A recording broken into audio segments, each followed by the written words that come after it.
Nepal, a land where history whispers through the mountains, culture dances in the streets, and stories of valor echo in every valley.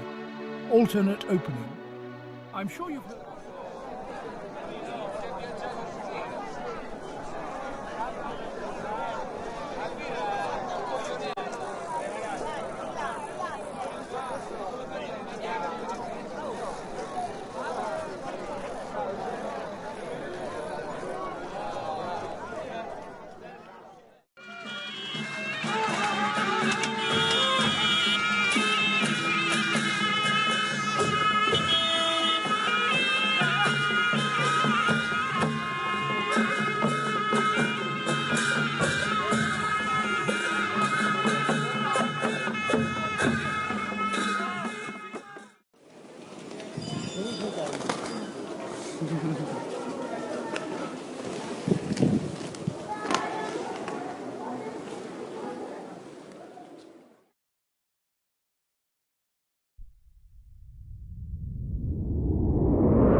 Gopal और महिषपाल को प्रारंभिक शासक माना जाता है, जिनकी राजधानी माता तीर्थ, काठमांडू भ्याली के दक्षिण पश्चिम कोने में थी। 7वीं या 8वीं सदी ई.पू. से किरांती भ्याली पर शासन करते थे।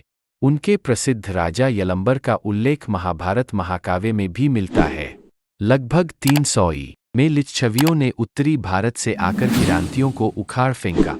लिच्छवियों की एक धरोहर भक्तियापुर के पास स्थित चांगू नारायण मंदिर है, जो 5वीं सदी का है और यूनेस्को विश्व धरोहर स्थल संस्कृति है। 7वीं सदी की शुरुआत में पहले ठाकुरी राजा अंशुवर्मा ने अपने ससुर जो लिच्छवी थे, उन्हें ने सिंहासन छीन लिए। उन्होंने अपनी बेटी भ्रिकुटी का विवाह तिब्बत के प्रसिद्ध राजा सोंगत्सेन गंपो से करवाया, जिससे तिब्बत के साथ अच्छे संबंध स्थापित हुए। लिच्छवियों ने काठमांडू भ्याली में कला और वास्तुकला को लाया, लेकिन 1200 में मल्लों के आगमन से रचनात्मकता का स्वर्ण युग आए। अपने 550 साल के शासन के दौरान मल्लों ने कई मंदिर और सुंदर महल बनाए, जिनमें खूबसूरत चौक थे। उनके शासन के दौरान समाज और शहर अच्छी तरह संगठित हुए, धार्मिक त्योहारों की शुरुआत हुई और साहित्य, संगीत और कला को प्रोत्साहित किया गया। यक्ष मल्ल की मृत्यु के बाद 3 राज्यों में विभाजित हो गई: काठमांडू, कांतिपुर, भक्तपुर, भदगाम और पाटन, ललितपुर। इस समय के आसपास नेपाल आज के नेपाल में लगभग 46 स्वतंत्र रियासतों में बंटा हुआ था। इनमें से एक गोरखा राज्य था, जिसमें शाह वंश का शासन था। काठमांडू भ्याली का इस समय का बहुत सा इतिहास कैपुचिन फ्रायर्स द्वारा दर्ज किया गया, जो तिब्बत के अंदर और बाहर अपने रास्ते पर काठमांडू में रहते थे। एक महत्वाकांक्षी गोरखा राजा पृथ्वी नारायण शाह ने एक विजय अभियान शुरू किया, जिससे सन 1769 तक भ्याली के सभी राज्यों, जिसमें कीर्तिपुर भी एक स्वतंत्र राज्य था, सभी को हराया गया।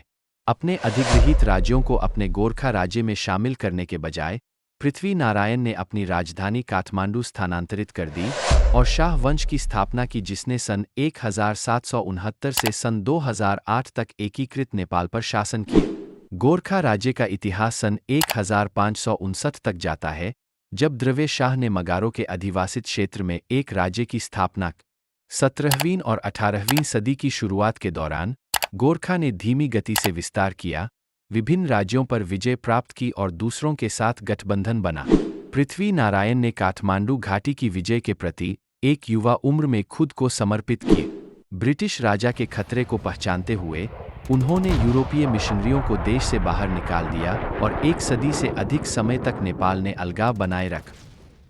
19वीं शताब्दी के मध्य में जंग बहादुर राणा नेपाल के पहले प्रधानमंत्री बने, जिन्होंने पूर्ण शक्ति का इस्तेमाल किया और शाह राजा को केवल प्रतीकात्मक बना दिए। उन्होंने राणा प्रधानमंत्री के वंशानुगत शासन की शुरुआत की, जो 104 वर्षों तक चला। राणाओं को 1950 के दशक के शुरुआती में लोकतंत्र आंदोलन में उखाड़ फेंका गया और नेपाल के तत्कालीन राजा त्रिभुवन के समर्थन से राणाओं को उखाड़ फेंकने के तुरंत बाद राजा त्रिभुवन काय राज्य के प्रमुख के रूप में पुनः स्थापित किया गया। 1959 की शुरुआत में त्रिभुवन के बेटे राजा महेंद्र ने एक नया संविधान जारी किया और एक राष्ट्रीय सभा के लिए पहले लोकतांत्रिक चुनाव आयोजित किए गए। नेपाली कांग्रेस पार्टी विजयी हुई और उनके नेता विश्वेश्वर प्रसाद कोइराला ने सरकार बनाई और प्रधानमंत्री के रूप में सेवा की। लेकिन 1960 तक राजा महेंद्र ने अपना मन बदल लिया और संसद को भंग कर दिया, पहले लोकतांत्रिक सरकार को बर्खास्त कर दिए।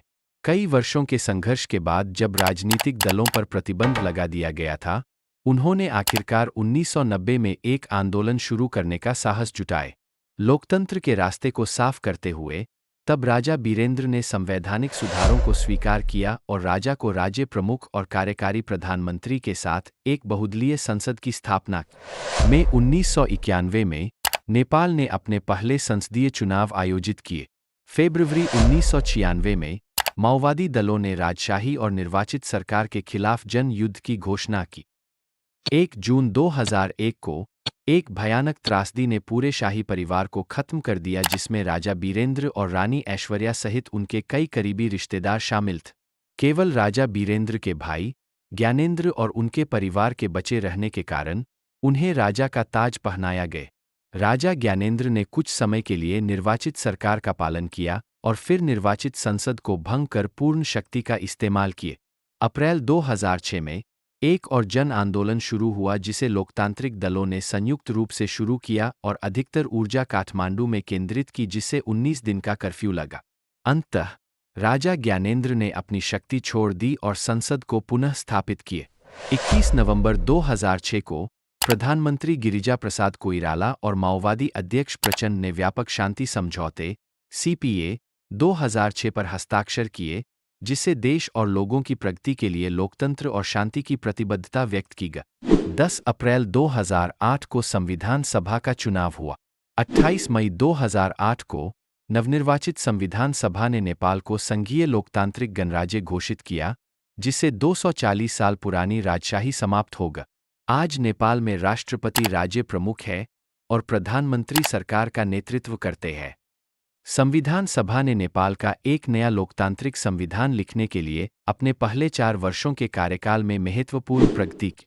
इस दिशा में देश ने सार्वजनिक इनपुट इकट्ठा करने और संविधान सभा में गहन विचार विमर्श सहित एक व्यापक लोकतांत्रिक अभ्यास किए।